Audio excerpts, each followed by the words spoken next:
오늘 주신 말씀 우리가 함께 나누겠습니다. 여러분, 뜨거운 믿음이 있는가 하면 깊은 믿음이 있습니다. 깊은 영성이 있는가 하면 뜨거운 영성이 있어요. 그러나 깊은 것과 뜨거운 것은 다른 게 아닙니다. 깊지 않고 뜨거울 수 없고 뜨겁지 않고 깊을 수 없습니다. 깊음이라야 뜨거울 수 있어요. 그래서 우리가 지난 2주는 왕의 기도를 해라, 뜨거운 믿음을 우리가 붙들었다면 오늘부터 몇 주간은 더 깊은 영적 세계 속에서 하나님을 경험하게 될 것입니다. 구약성경 민수기 6장 22절로 27절 우리가 은혜로 목소리와 함께 같이 읽겠습니다. 시작.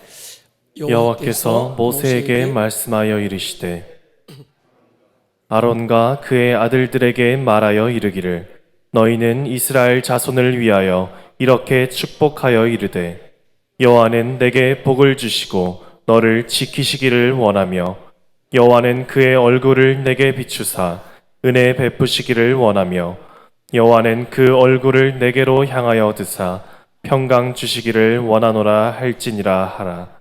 그들은 이같이 내 이름으로 이스라엘 자손에게 축복할지니 내가 그들에게 복을 주리라. 아멘. 얼마 전에 TV 동물농장 613회차에 제 가슴을 뭉클하게 한 쪼코라고 하는 애완견이 소개가 됐습니다. 이 쪼코라는 강아지에게 특별한 행동이 하나 있었습니다. 이 쪼코는 하루 왼종일 대문만 바라보고 꼼짝도 않고 망부석처럼 서 있습니다. 옆에 PD나 누가 아무리 맛있는 간식을 줘도 그 쪼코의 시선을 돌릴 수 없었습니다. 쪼코가 이러는 데는 사연이 하나 있더라고요. 이 쪼코라는 아이는 원래 주인에게서 버림받은 유기견이었습니다. 근데 어느 집 따님이 불쌍한 마음이 들어서 입양을 해서 데리고 와 정과 사랑을 주며 함께 했습니다. 그런데 어느 날 그 집 따님이 사고로 세상을 떠나게 되고 그러기를 4년의 시간이 흘렀는데도 이 쪼코는 대문을 열고 뛰어들어올 자기의 주인을 그렇게 애타게 기다리고 있었습니다. 말 못하는 짐승이지만 버려진 자신을 거두어서 사랑을 준 주인을 잊지 못해서 하루 왼종일 대문 하나 바라보고 있는 모습을 보면서 참 많은 생각을 하게 했습니다.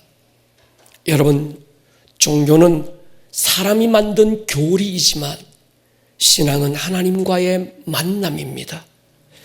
미신은 지극정성 하나로 충분하고 종교는 의식적 교리만으로 충분하지만 신앙생활은 그것으로 충분할 수 없습니다. 하나님과의 인격적인 만남이 아니고서는 충분할 수 없는 것을 영적 생활이라고 말합니다. 예배는 하나님의 인격과 우리의 인격이 한 공간 안에서 만나는 만남의 사건입니다. 그래서 신앙은 지식을 뛰어넘어 체험이고 의식을 넘어 경험이어야 합니다. 경험되지 않는 진리는 이론일 뿐이지요. 그래서 진정한 하나님의 사람들은 하나님의 얼굴을 구했습니다.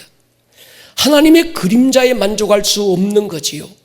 하나님의 손에 아무리 맛있는 것이 들려 있어도 그것으로 배부를 수 없는 사람, 그 사람을 가리켜서 영적 사람이라 이렇게 이름합니다. 모든 것을 손에 쥐고도 하나님 한 분만을 찾았고 많은 것을 얻고도 그분을 구했던 사람, 배고픈 아기의 입에 물려진 플라스틱으로 배부를 수 없는 것처럼 하나님 그분이 아니면 채워질 수 없는 흙이짐으로 그분을 갈망하는 사람이 바로 예배자라고 부릅니다. 예수님이 이 땅에 오셔서 처음으로 하신 말씀이 팔복입니다. 이 8가지 복은 반드시 받아야 되고 이 복을 받아야 인간이 인간일 수 있고 행복할 수 있다고 말씀하셨습니다. 첫 번째 복이 심령이 가난한 자가 받는 복입니다. 인간의 본질이 눈에 보이는 육체가 아니라 영혼임을 아는 사람이 심령이 가난한 사람입니다. 그 사람은 자기 영혼을 부유케 하실 예수님을 갈망하게 되지요. 세상의 모든 것 가지고도 하나님이 아니면 아무것도 아닌 것을 아는 사람, 심령이 가난한 사람입니다. 하나님을 자기 도움의 마지막 수단으로 붙든 사람, 심령이 가난한 사람이지요. 그 사람은 돈보다 의에 줄이고 목말라 합니다. 돈이 자기의 목마름을 대신할 수 없다는 사실을 알기에 많은 돈을 손에 쥐고도 오직 그리스도 예수 한 분만을 바라보고 그의 시선이 고정되어 있는 사람, 심령이 가난한 사람입니다. 그리스도인답게 산다는 것이 물질의 풍요가 아님을 아는 사람, 심령이 가난한 사람이죠. 예수를 믿는 것이 만사 형통이 아니라 차라리 그리스도와 함께 받는 고난마저도 즐거움이 되는 사람, 그 사람을 가리켜서 심령이 가난한 자라 이름합니다. 예수 한 분 얻기 위해서 모든 것을 버려본 경험이 있는 사람, 예수님 때문에 욕먹어본 사람, 예수님 때문에 가난해보고 예수님 때문에 철저하게 손해보고 예수님 때문에 철저하게 고독을 경험해본 사람, 그러면서도 전혀 두렵지 않는 그 사람, 바로 심령이 가난한 사람 아닐까요? 여러분, 하나님의 임재는 종교적인 이상이 아닙니다. 하나님의 임재는 실제적인 경험이고 사건입니다. 결혼이 인격과 인격이 만나 실제적인 삶이어야 되고 경험이어야 되는 것처럼 신앙은 하나님과 함께하는 결혼 생활이라고 그랬습니다. 예수 그리스도 그분은 우리의 신랑이고 우리는 준비된 그분의 신부이지요. 호시아를 통해서 하나님은 이렇게 말씀했습니다. 같이 한번 읽겠습니다. 호시아 2장입니다. 19절 20절 시작. 내가 내게 장가들어 영원히 살되 공의와 정의와 은총과 긍휼이 여김으로 내게 장가들며 진실함으로 내게 장가들리니 내가 여호와를 알리라. 지금 하나님이 호시아 선지자에게 3번씩이나 강조하는 게 있습니다. 장가들어 장가들며 장가들리니, 내가 너와 결혼하면 네가 나를 알게 될 거라는 거예요. 여기서 안다, 히브리어 단어 야다라는 이 말은 결혼한 남편과 아내가 경험을 통해서 서로를 아는 것과 같은 알을 말하는 겁니다. 여러분, 인격이 없는 종교는 이론으로 만족할 수 있을지 모르겠습니다. 종교인들은 의식에 참여하는 것만으로도 배부를 수 있을지 모르겠습니다. 그러나 신앙생활, 영적 생활은 이론으로 만족할 수 없고 의식으로 배부를 수 없는 거지요. 하나님은 우리를 아시되 이론과 지식적으로 우리를 아는 것이 아니라 경험을 통해서 우리를 알기를 원하십니다. 우리가 무엇 때문에 아픈지, 무엇 때문에 힘들어하는지, 오늘 무엇 때문에 밤잠 이루지 못하고 가슴을 안고 있는지 주님은 경험을 통해서 우리를 그렇게 구체적으로 알고 싶어 하십니다. 그래서 인간의 몸을 입고 이 땅에 오셨습니다. 하나님도 한 가지입니다. 우리가 하나님을 알되 피상적으로, 이론적으로, 교리적으로 하나님을 아는 것이 아니라 하나님과의 인격적인 만남을 통해서 하나님을 분명하고 확실하게 알기를 원하시는 거지요. 우리가 성령 충만해야 되는 이유가 여기 있습니다. 성령 충만을 받아서 대단한 능력 받아서 세상 앞에 좀 폼 잡아보기 위해서가 아닙니다. 더 많은 은사, 더 큰 은사를 받아서 하나님의 일을 멋지게 해보자, 그래서 성령 충만하자는 것도 아닙니다. 성령으로 충만하다는 말은 하나님의 임재로 충만하다는 것입니다. 성령을 소멸하지 마라, 성령을 회방하지 말라고 말씀하시는 것은 성령을 근심되게 하는 것만큼 하나님의 임재가 소멸되기 때문입니다. 여러분, 하나님은 막연한 어떤 신이 아니라 그분은 인격이기 때문에 하나님을 찾는 자에게 자기를 나타내시고 하나님을 환영하고 갈망하는 자에게 자기의 얼굴을 드러내시는 분입니다. 그러므로 오늘 우리의 드리는 이 예배가 단순한 의식적인 예배가 아니라 인격적인 하나님 앞에서 나의 인격을 동원해서 그분을 갈망하고 그분을 찾고 그분을 환영하고 그분과 함께하는 예배 자리가 될 수 있기를 주님의 이름으로 축원합니다. 이 계시적인 말씀을 이해하기 위해서 좀 더 근원적인 지식이 필요하겠습니다. 하나님이 처음 인간 아담을 창조하시고 에덴 동산에 두셨습니다. 다른 모든 피조물들과 인간을 창조하시는 창조의 과정이 조금 특별한 몇 가지가 있습니다. 다른 모든 피조물은 하나님이 말씀 한마디로 창조했습니다. 저 바다를 창조하신 것도 말씀 한마디로, 하늘의 별들을 창조하신 것도 말씀 한마디로, 하나님은 말씀 한마디로 모든 것들을 완성했습니다. 근데 아담을 창조하실 때는 말 한마디로 너 있으라고 하신 것이 아니라 하나님의 두 손으로 직접 아담을 흙으로 빚어서 아담을 창조하셨습니다. 아담을 창조하실 때 이렇게 말씀합니다. 우리가 우리의 형상을 따라 우리의 모양대로 우리가 사람을 만들자. 여기서 주목해야 될 게 있습니다. 하나님은 자신을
빌립보서 2장 6절에 보면요, 예수님을 말씀하실 때 그는 근본 하나님의 본체다.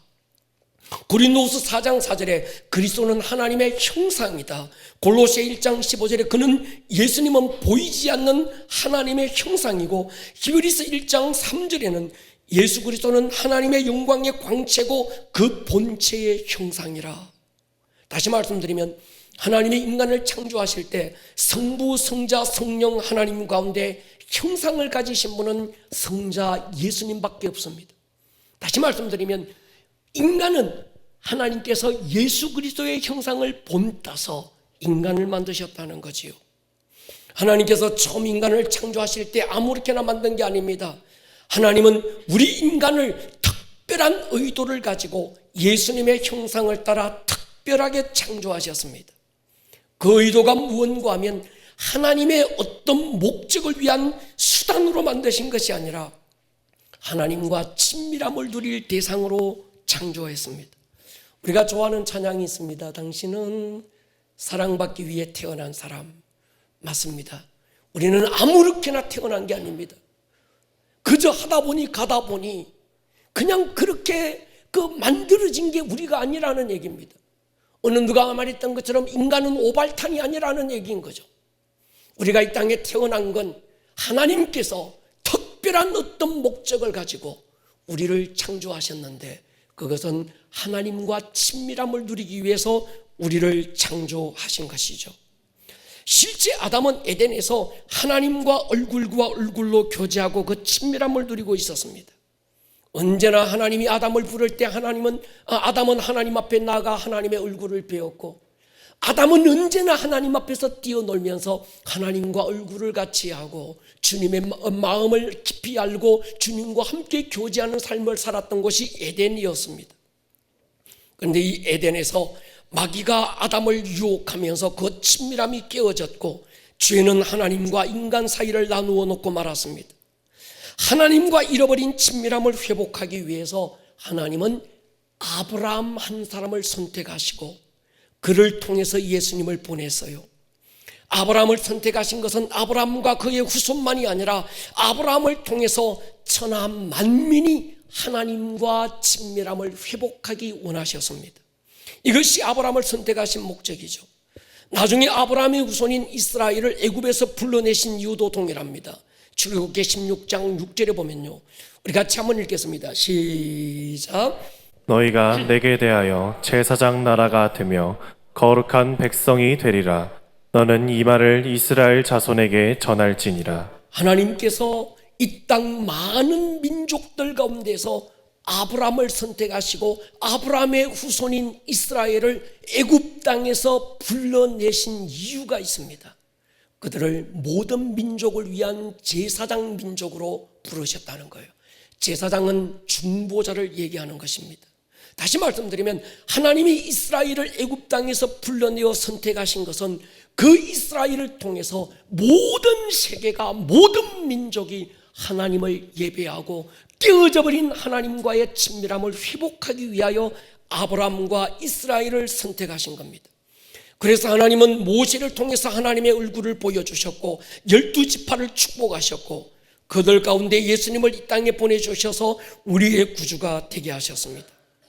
여러분, 종교인은 하나님의 손에 들려진 것이 무엇일까? 그 손에 들려진 것으로 내게 주기를 원해서 하나님의 손을 바라보고 있을 때 영적인 사람은 하나님의 얼굴에 집중하는 겁니다. 영적인 사람은 하나님의 손에 무엇이 들려있든 그것으로 만족할 수 없습니다. 그 손에 굉장히 좋은 선물이 들려져서도 영적인 사람은 하나님의 얼굴을 고정하는 거예요. 다윗의 아름다움이 거기 있었습니다. 시편 42편 보십시오. 내 영혼이 하나님 곧 살아계시는 하나님을 갈망하나니 내가 어느 때 나가서 하나님의 얼굴을 배울까? 시편 27편 보십시오. 주의 얼굴을 내게서 숨기지 마시고 주의 종을 놓아여 버리지 마십시오. 다윗의 목마른 기도는 지금 그의 상황이 때로는 환난의 비바람이 몰아치고 굉장히 그의 삶은 곤고해져 있어도 다윗은 하나님의 얼굴을 구하는 겁니다. 하나님 그분 한 분만을 갈망하는, 다시 말씀드리면 다윗은 하나님을 갈망하는 족호였던 것이죠. 사랑하는 여러분, 성경에서 처음으로 하나님의 얼굴을 대면하여 본 사람이 있습니다. 야곱입니다. 야곱하면 하나님과 씨름해서 이스라엘이라는 새로운 이름을 얻은 것으로 유명한 인물입니다. 야복 강가에서 하나님과 씨름할 때 야곱의 상황은 굉장히 절박한 상황 그 자체였습니다. 형 에서가 앞에서 자기를 죽이려고 달려옵니다. 400명의 군대를 이끌고 오고 있었습니다. 그렇다고 외삼촌 라반의 집으로 돌아갈 수 있는 처지도 아니었습니다. 오갈 데 없는 그 상황, 진퇴양난의 상황에서 그는 인간적인 수단과 방법을 다 동원해 보지만 인간의 어떤 수단도 방법도 통하지 않습니다.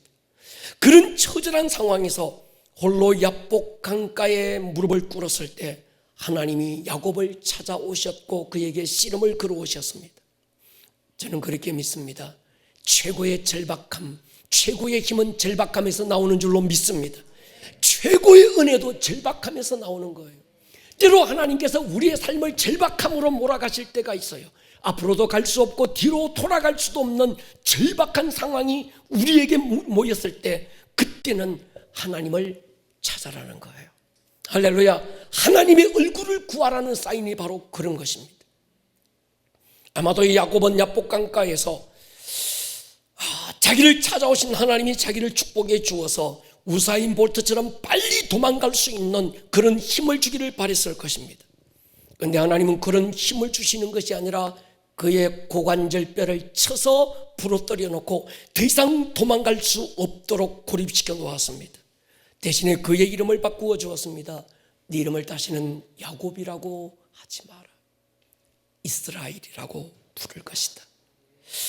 하나님은 당장 눈앞에 어떤 문제를 해결해 주는 것이 아니라 우리의 존재를 바꾸어 주세요.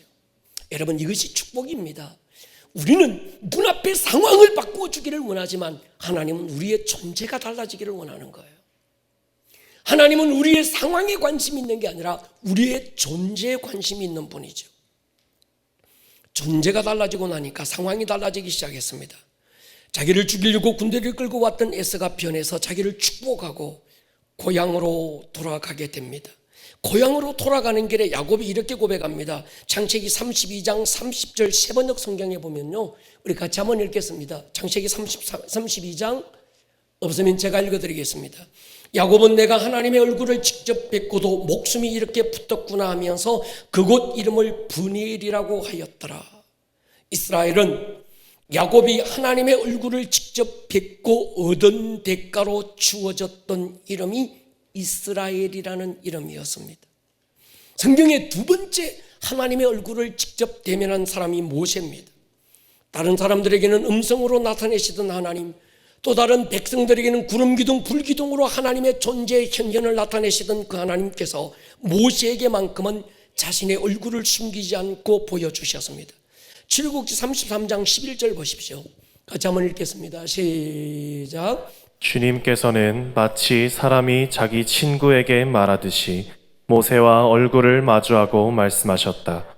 모세가 진으로 돌아가도 눈의 아들이며 모세의 젊은 부관인 여호수아는 장막을 떠나지 않았다. 여러분, 성경에서 구약 성경에서 정말 깊은 말씀이 오늘 출애굽기 33장 11절입니다. 하나님이 모세에게는 친구가 친구에게 말하는 것처럼 모세와 얼굴을 마주하고 지금 말씀하셨다는 거예요. 모세는 진으로 돌아갔지만 눈의 아들 모세의 수종자 여호수아는 장막을 떠나지 않았다고 말씀합니다. 여러분, 이 말씀이 굉장히 깊습니다. 하나님이 모든 사람들에게는 하나님의 얼굴을 가리고 음성으로만 나타내시던 하나님께서 모세 한 사람에게는 하나님이 얼굴과 얼굴로 친구가 친구를 대면하여 보는 것처럼 굉장한 친밀함으로 모세에게 자기를 나타내셨다는 거예요. 그 옆에서 그 현장을 지켜보고 있던 여호수아는 그 자리를 떠날 수 없어서 회막에 머물러 있었다 성경은 기록합니다. 모세가 산에서 하나님의 얼굴을 만나고 내려왔을 때 모세의 얼굴에는 빛이 나기 시작했습니다. 온 백성들은 그 얼굴 빛조차 두려워했고 모세는 수건으로 얼굴을 가릴 수밖에 없었던 상황을 설명하고 있습니다. 오히려 하나님께서 모세에게 나타나셔서 아론의 자손들에게 축복하라고 하실 때 축복의 내용이 오늘 민수기 6장 우리가 읽었던 본문입니다. 여호와께서 모세에게 말씀하여 이르시되 아론과 그의 아들들에게 말하여 이르기를 너는 이스라엘 자손을 위하여 이렇게 축복해라. 어떻게 축복할까요? 이렇게 해라. 여호와는 내게 복을 주시고 너를 지키기를 원한다. 여호와는 그의 얼굴을 내게 비추사 은혜 베푸시기를 원하고 여호와는 그 얼굴을 내게로 향하여 더사 평강 주시기를 원한다. 여러분, 하나님께서 모세를 통해서 그 자손들에게 축복하고 싶었던 건 돈이 아니었습니다. 하나님의 얼굴이었어요. 동의하십니까? 하나님께서 모세를 통해서 그 자손들에게 주고 싶었던 것은 더 나은 환경이 아니었습니다. 하나님의 얼굴이었어요. 그 하나님의 얼굴에 은혜가 있고 하나님의 얼굴에 평강이 있고 하나님의 얼굴에 지키심의 보호하심의 은혜가 있고 하나님의 얼굴에서 하나님께서 주고 싶으셨던 더 나은 모든 복들이 거기서 나온다는 거죠. 여러분, 복을 돈으로 생각하지 마십시오. 모든 복이, 모든 은혜와 평강도 하나님의 얼굴에서 나옵니다. 저는 그렇게 믿습니다. 신앙의 최종 목적은 하나님과의 친밀함입니다. 우리는 종교인이 아닙니다. 종교는 자신의 무사한 일을 위한 수단으로 신을 만들었지만 우리의 신앙은 그런 종교가 아닙니다. 하나님은 우리에게 물질의 부여도 약속하고 있고 병들었을 때 기도하면 내가 너를 치유하겠다는 약속도 하고 있고 실제 우리가 기도하여 모든 병에서 고침받을 수 있고 형통한 삶을 성경은 약속하고 있고 구하여 얻을 수 있지만 그러나 그것만이 우리가 얻을 수 있는 전부는 아닙니다. 우리의 신앙의 목적은 하나님 그분을 구하고 하나님과의 친밀함인 줄로 믿습니다. 다윗이 시편 27편에서 오직 한 가지만을 구해서요, 하나님의 집에서 하나님의 아름다움을 바라보는 것, 평생에 하나님의 성전에서 하나님과 함께 얼굴과 얼굴로 마주 바라보고 사는 것, 그것이 다윗의 유일한 목마름이었습니다. 여러분, 이것이 신앙의 최종 목적입니다. 천국을 왜 가야 합니까? 우리가 왜 천국을 사모합니까? 만약에 그 천국에서 천국은 죽음이 없더라야, 천국은 병이 없더라야, 천국은 온갖 고통도 없더라야, 천국은 도로 포장이 금으로 되어 있더라야, 기가 막힌 곳이더라야, 더 좋은 환경 때문에 천국을 가야 된다면 천국을 가는 목적이 잘못된 겁니다. 천국에는 주님이 계시기에 가야 되는 곳입니다. 주님과 가장 친밀함을 누릴 수 있는 현장이 바로 천국이기 때문에 가야 합니다. 만약에 그 천국에 예수님이 없다면, 만약 그 천국에 하나님이 안 계신다면 우리가 천국을 가야 될 이유가 무엇 때문일까요? 이 땅에서 누릴 수 있는 천국의 친밀함이 예배의 자리입니다. 우리가 예배를 양보할 수 없는 이유가 여기 있습니다. 다른 종교에서는 예배는 많은 종교의식 가운데 하나일 수 있습니다. 그러나 우리의 예배는 많은 종교의식 가운데 하나가 될 수 없습니다. 예배는 우리의 전부인 줄로 믿습니다. 예배가 없다면 천국도 없고, 예배가 없다면 존재의 이유도 없고, 예배가 없다면 그리스도인들에게 남은 것이 아무것도 없는, 그것이 바로 우리 그리스도인들입니다. 아브라함을 선택하신 이유가 여기 있고, 모세를 통해서 이스라엘을 애굽에서 건져내신 이유가 있고, 예수님을 이 땅에 보내신 이유가 바로 이것 하나 때문이고, 성령님을 보내신 이유도 바로 이것 하나 때문입니다. 그러므로 우리는 우리의 예배를 타협할 수 없고, 우리의 예배를 양보할 수 없고, 어떤 상황에서도 우리는 예배를 지켜야 되는 이유가 여기 있습니다. 여러분, 제가 요즘 기도할 때마다 하나님의 아픔이 내 안에 너무 무겁게 다가와서 견딜 수가 없습니다. 많은 교회들이 스스로 예배당 문을 걸어 잠그고 예배를 피해버리고 말았습니다. 물론 그럴 수밖에 없는 사정과 상황은 이해가 됩니다. 그러나 좀 더 깊이 기도할 때 하나님께서 제 안에 하나님의 마음을 알게 하셨습니다.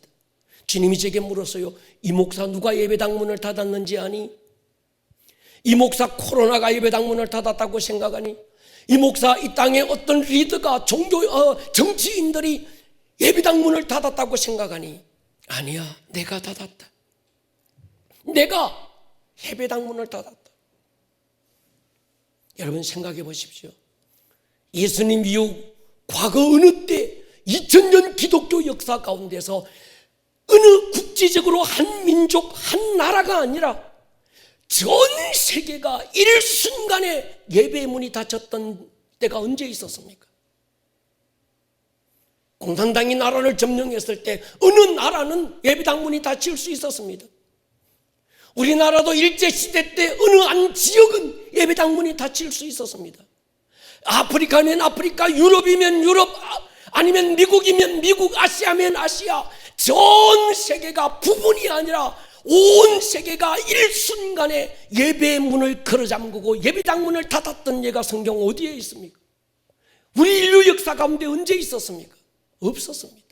유일하게 지금이 어느 나라, 어느 민족만이 아니라 모든 세계가 한순간에 예배당 문이 닫혀버리고 말았습니다. 예배가 닫혀버리고 말았습니다. 이건 하나님이 아니면 할 수 없는 일입니다.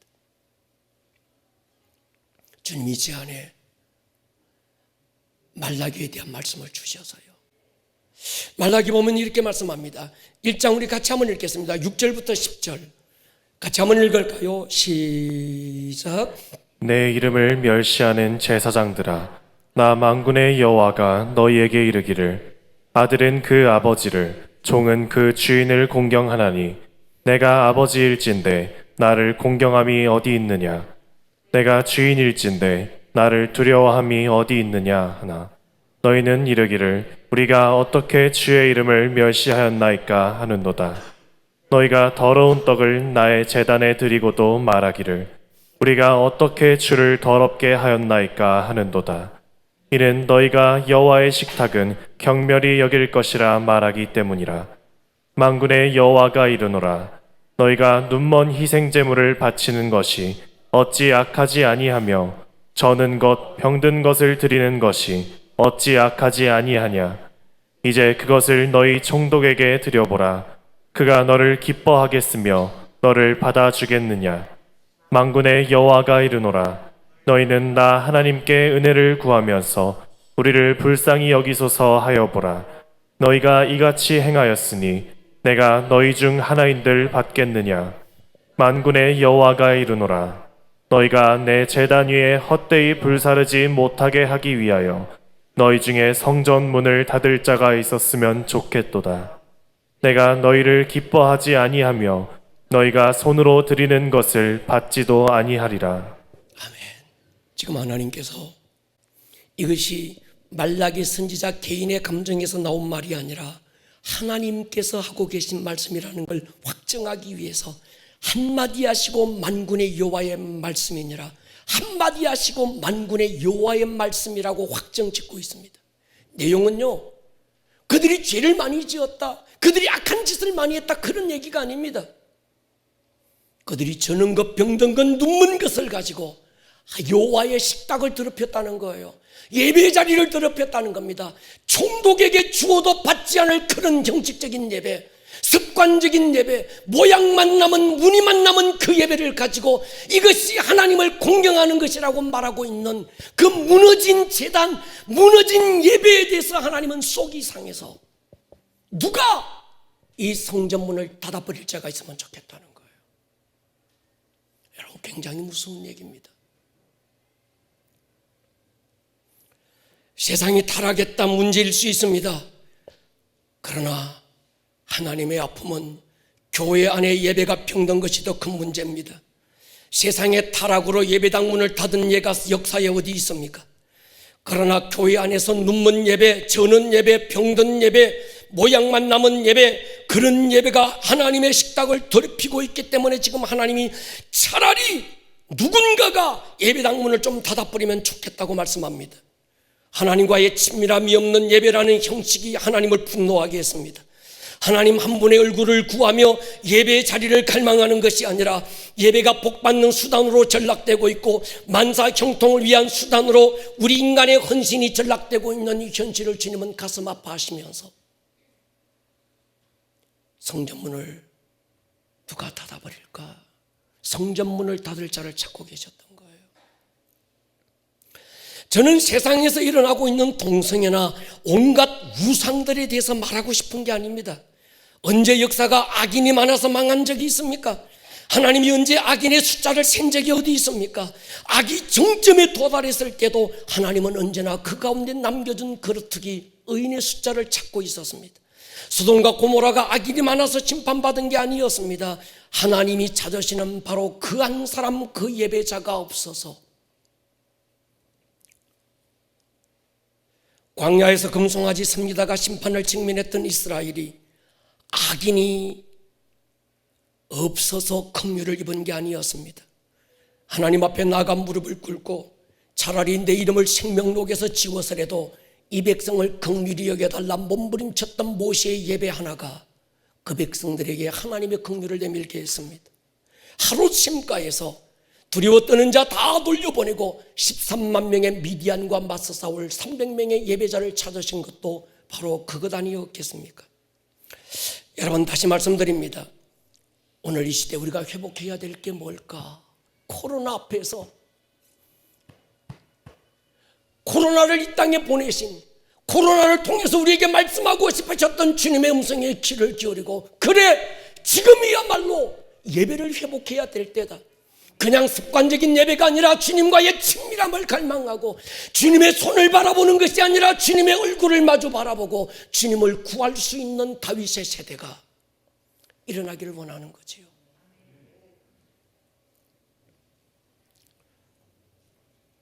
우리는 그저 창조된 게 아닙니다. 하나님과의 친밀함을 위해서 하나님의 형상계로 창조되었습니다. 예배를 위해 창조되었고 예배를 위해 부름받았습니다. 예수님은 그 친밀함의 자리로 우리를 다시 초대하기 위하여 십자가를 지셨고 성령님을 보내주셨습니다. 이스라엘 백성들을 애굽에서 해방시킨 것도 중요하지만 왜 이스라엘을 애굽에서 데리고 나와셨는지 하나님의 목적이 훨씬 더 중요하지 않을까요? 그래서 고린도전서에서 바울은 홍해를 걷는 걸 세례를 받은 거라고 얘기합니다. 예수님은 성령님을 생수의 강이라고 말하면서 그 이스라엘 백성들이 요단강을 건넜다는 건 성령 세례를 받은 것 아닐까요?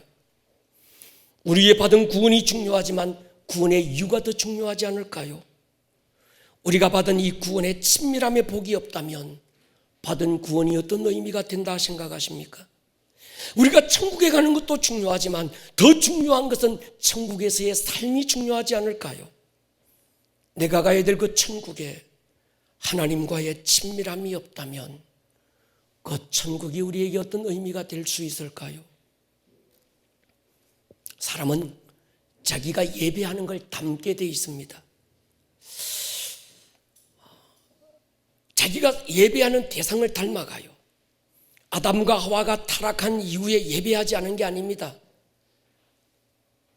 하나님을 예배하지 못하는 그들은 세상을 예배하고 있어서요. 돈을 예배했고 사탄을 예배했던 겁니다.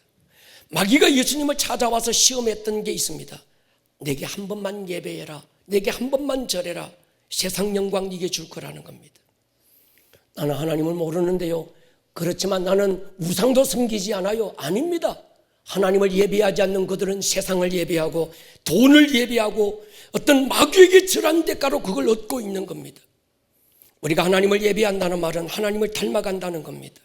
그래서 마귀는 끝없이 우리에게 예배를 멈추라고 하지 않습니다. 하나님 말고 다른 것을 예배하라 타협안을 제시하는 거예요.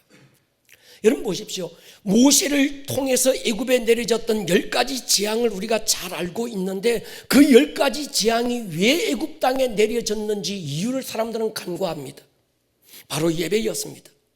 하나님은 그 백성들을 제사장 민족으로 부르셨고 온 세상에 예배를 중보할 민족으로 하나님은 이스라엘을 선택했습니다. 그래서 모세가 바로 왕에게 당당하게 나가서 이 백성들을 내보내라. 우리가 가서 하나님의 지시하신 그곳에 가서 우리가 하나님을 예배할 것이다. 그런데 바로 왕이 그 얘기를 듣지 않습니다. 그러자 첫 번째 재앙이 애굽 땅 전역을 치기 시작했습니다. 깜짝 놀랐던 바로가 타협안을 제시합니다. 하나님은 거기만 계시냐? 무소부지하신 하나님은 여기도 계시지 않겠느냐? 굳이 거기 가서 예배하지 말고 니들 광야가 어떤 곳인지 지금 몰라서 얘기하는데 광야는 위험한 곳이야. 광야는 죽음이 있고 광야는 굉장히 삭막한 곳이야. 그러나 나일 강변이 있는 이 땅은 얼마나 좋고 기름진 땅이고 안전한 땅이냐. 거기 가서 예배하지 말고 여기서 예배해라. 바로가 타협안을 제시했습니다. 그때 모세는 아니다. 하나님이 지시하신 그곳에 가서 우리는 예배할 것이다. 그때 이 바로가 또 다른 타협안을 제시합니다. 야, 남자들만 가서 예배하고 온나? 굳이 처자식 괴롭힐 이유가 뭐 있냐? 처자식 괴롭게 하지 말고 남자들만 가서 예배해라. 타협하지 않는 모세, 하나님은 또 그 땅에 지향으로 내리치기 시작했습니다. 깜짝 놀랐던 이 바로가 또 타협안을 제시합니다. 그래, 알았다. 어른들만 가라. 자식 새끼들이 무슨 죄가 있노? 아직 철 모르는 얘들은 집에 남겨두고 니들만 가서 예배해라. 바로는 타협하지 않습니다. 우리 모두가 가서 하나님이 지시하신 바로 그곳에서 그 장소에서 우리가 하나님을 만날 것이다. 하나님은 여기도 계시지만 거기서 우리를 기다리고 계신다. 바로가 또 다른 재앙, 또 다른 타협안을 제시합니다. 그럼 애들 데리고 가라. 그러나 양과 소와 뭐 어떤 이런 재산들은 다 놔두고 가라. 재앙이 또 그 땅을 내리치기 시작합니다. 그렇습니다. 여러분, 사단의 목적은 우리 보고 예배하지 말라는 게 아닙니다. 예배를 타협하라는 거예요. 적당히 예배하라는 겁니다. 꼭 하나님만 예배하지 말고 이곳에서 이 땅에 그것도 예배하라는 거예요.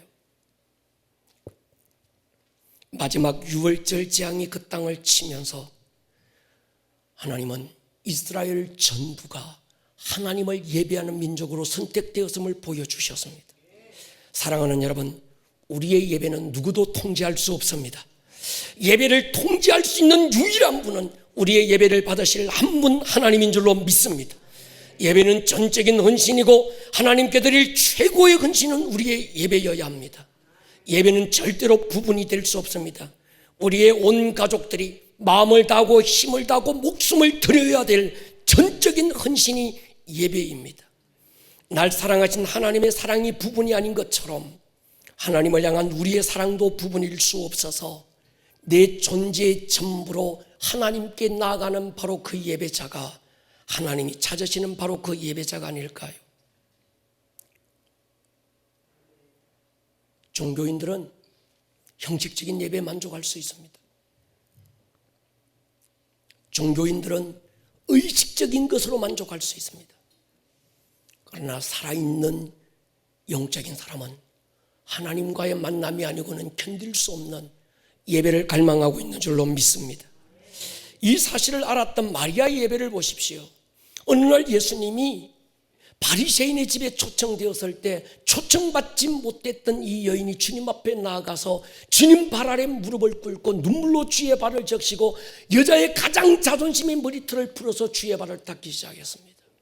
그리고 자기가 가지고 왔던 향유 옥합의 주둥이를 깨어서 주의 발에 쏟아버리고 말았습니다. 주님의 십자가의 죽음을 알고 장사를 준비했던 그것이 마리아가 주님께 드렸던 예배였습니다. 주위의 사람들이 수군거리기 시작했습니다. 제자 도대체 뭐 하는 거야? 미친 거 아니야? 믿어도 너무 저렇게 광스럽게 저렇게 믿으면 안 되지. 균형 잡힌 믿음을 가져야지. 좀 뭔가 폼나고 교양 있는 믿음을 가져야지. 저게 도대체 무슨 짓이냐는 거예요.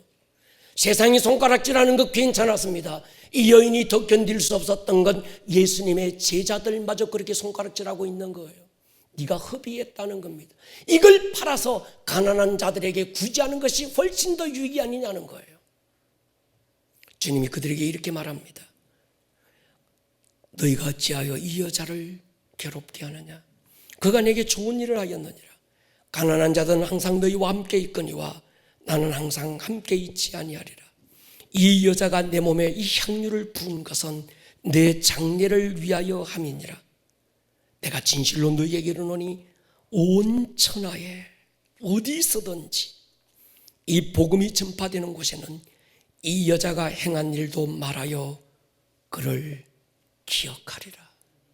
주님은 그때 마리아 예배를 기억하고 싶었던 거예요. 마리아의 예배를 자랑하고 싶었던 겁니다. 수많은 사람들이 양을 잡고 짐승을 잡아 하나님을 예배하고 있었지만 주님은 어떤 예배보다도 눈물 뿌려 주의 발을 적시고 향유옥합의 주둥이를 깨어버리고 천부를 쏟아놓은 마리아 한 사람의 예배에 배불러셨고, 이 여자가 행한 일, 복음이 전파되는 곳이 어디든지 주님은 그곳에서 오늘 이 여자의 예배를 기억하고 싶다고 선포하셨던 거예요. 여러분, 예배란 이런 것입니다. 예배는 부분이 아니라 전부입니다. 예배는 주님과의 친밀함입니다. 그래서 사람의 모습으로 오셨고 십자가에서 죽으셨고 성령으로 우리 안에 오셔서 우리 안에서 그분과의 친밀함을 누리고 계시는 것이죠. 다시 말씀드립니다. 우리의 신앙은 종교가 아닙니다. 완전하신 하나님의 인격과 부족한 우리의 인격이 만나는 만남입니다. 의무도 아니고 의식도 아닙니다. 그분과의 경험이고 그분과 누리는 친밀함이 바로 예배입니다. 이 예배 하나를 위해서 하나님은 이스라엘 백성들을 신의 산으로 불렀습니다. 하나님은 이 예배 하나를 위해서 오늘도 우리를 부르신 거예요. 하나님께서 신의 산으로 이스라엘 백성들을 다 부르셔서 하나님이 그들에게 하나님 존재의 전부를 나타내기를 원하셨는데, 이스라엘 백성들 보십시오.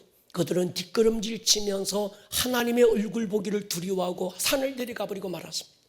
그리고 모세에게, 모세야, 우리는 두려워서 하나님 앞에 더 가까이 나갈 수 없으니 네가 대신 가서 하나님을 만나고 하나님의 얼굴을 뵙고 그리고 그분의 음성을 듣고 우리에게 대신 전해다오. 우리는 네가 대신 만난 하나님, 네가 대신 전해주는 그 말씀으로 우리는 만족하겠다는 거였어요. 원래 하나님의 의도는 그게 아니었습니다. 이스라엘 백성들 한 사람 한 사람 전부를, 어린 아이부터 어른들까지 남자든 여자든 전부를 애굽에서 불러내신 것은 그들 전부가 개개인이 각각 개인이 하나님과 얼굴과 얼굴로 대면하여 바라보고 하나님과의 가장 친밀함을 누리게 하기 위해서 하나님은 이스라엘 백성들을 그렇게 불러내신 거예요. 그런데 이스라엘 백성들은 하나님이 하나님의 얼굴을 보여주시려는 그 순간에 뒷걸음질 치면서 그 산을 내려가서 등 돌려버리고 말았습니다. 지금도 마찬가지입니다. 하나님은 우리를 하나님과의 만남으로 초청하시고 우리 한 사람 한 사람 개인적인 친밀함을 원하셔서 이제 예배의 자리로 불렀습니다. 많은 그리스도인들이 종교적인 울타리 밖에서 기웃거리고만 있습니다. 그리고 이 목사 당신이 만난 하나님, 이 목사 당신이 들은 음성, 우리는 그것으로 만족하겠다. 그리고 저 예배당 문을 뛰어들어오기가 두려운 거예요. 사랑하는 여러분, 예배는 그런 게 아닙니다. 예배는 하나님의 초청 안으로 뛰어들어오는 것인 줄로 믿습니다. 수많은 백성들이 하나님의 성막 바깥들에서 그곳에 번제단이 있으니 그곳에 물두멍이 있으니 거기서 나는 예배할 것이다. 성막들에서 예배하고 있을 때 어떤 사람은 성막 안에 있는 성소에 뛰어들어와서 그곳에 하나님을 향한 향연이 있고 그곳에 하나님을 향한 떡상이 있고 그곳에 또 다른 어떤 모든 이 등잔이 밝혀져 있어도 사람들은 거기서 머무르고 만족하고 있을 때 어떤 사람은 과감하게 성소와 지성소에 둘려져 있는 휘장을 찢어버리고 지성소 안으로 뛰어들어가서 그곳에서 주님을 얼굴로 만나지 않고서는 견딜 수 없던 뜨거움이 그들에게 있었던 겁니다. 하나님은 지금도 다윗의 장막을 찾고 있다고 사도행전에서 말하고 있습니다. 구약시대 성막 안에는 그런 칸이 나누어져 있어서 칸에 들어올 수 있는 사람들의 자격이 정해져 있었지만 다윗의 장막 텐트입니다. 볼품 없고 형식도 모양도 아무것도 없는 다윗의 장막이지만 다윗의 장막 안에는 성소와 지성소의 나눔이 없었습니다. 그곳에는 성막들과 어떤 이런 나눔이 없었습니다. 그곳에서 누구라도 하나님의 얼굴을 직접 뵐 수 있었고 하나님과의 친밀함을 누릴 수 있던 것이 다윗의 장막이었습니다. 그래서 사도행전에 다윗이 죽은 지 수없는 세월이 지나서도 하나님은 다윗의 장막을 추억하면서 다윗의 장막을 그리워하셨던 거예요. 여러분, 우리의 존재 이유가 예배라고 한다면 어떤 예배를 드려야 될지는 우리가 선택해야 합니다. 정말 영적인 사람, 정말 믿음의 사람은 하나님의 그림자를 보는 게 아니라 하나님의 얼굴을 보셔야 될 줄로 믿습니다. 저는 그런 마음이 들어요. 하나님, 코로나19가 온 세상을 덮었지만 주님의 마음은 그 가운데서도 한 손으로 성 무너진 데를 가로막고 서서 한 손으로 하나님의 심판의 손을 가로막고 하나님 이 백성들을 긍휼히 여겨주십시오. 하나님 앞에 몸부림치는 중보자, 예배자 한 사람을 찾고 계신다면 하나님, 우리 교회가 주의 눈에 발견되게 하여 주십시오. 내가 어디를 가면, 내가 누구를 만나면 그때 나의 다윗을 내가 만날 수 있을까? 내가 어느 교회를 찾아가면 무너진 하나님의 제단을 다시 일으킬 엘리야의 제단을 내가 어디 가면 만나볼 수 있을까?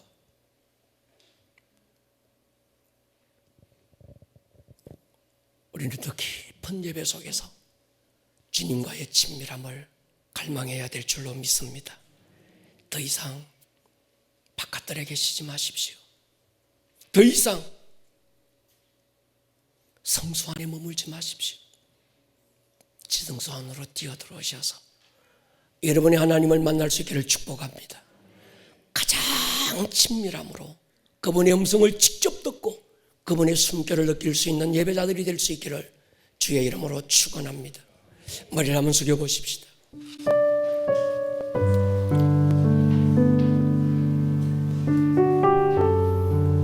사랑하는 여러분, 나 오늘 또 예배했어.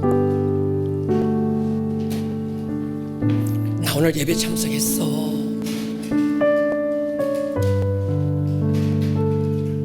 그게 인터넷이든 그게 예배의 현장이든 그것이 예배의 전부는 아니지 않을까요?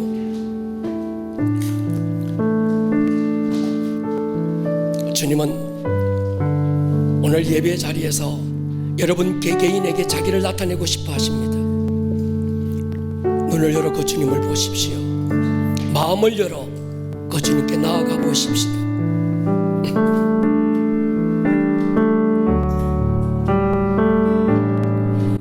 나의 눈 열어 주 보게 하소서. 주의 아름다움 보기 원하네. 주님의 그 영광 나의 영혼 찬양케 하네. 나의 마음 열어 나의 맘 열어 주께 나아갑니다. 주의 거룩한 뜰 달게 하소서.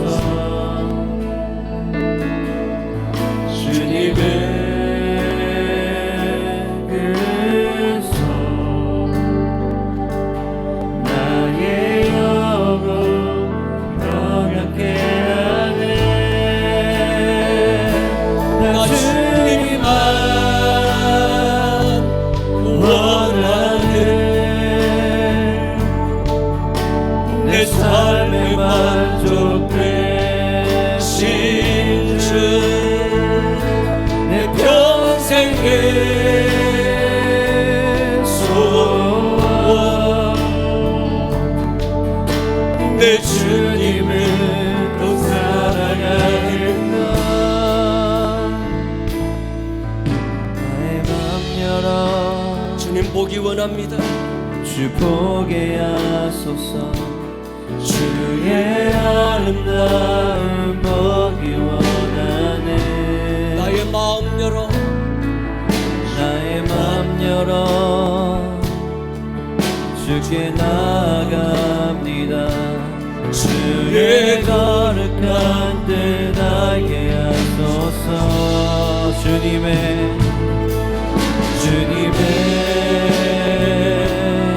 주님에게서 할렐루야.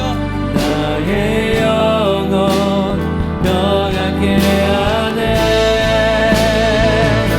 나 주님만 원하네. 내 삶의 만족 되신 주, 내 평생의 소원, 내 주님을 사랑하는 나. 나의 마음 나의 주님의 곁에 내 삶 받으소서. 나의 마음 나의 주님의 곁에 내 삶 받으소서. 다시 한번요. 나의 마음 나의 주님을 경배해 내 삶 받으소서. 나의 마음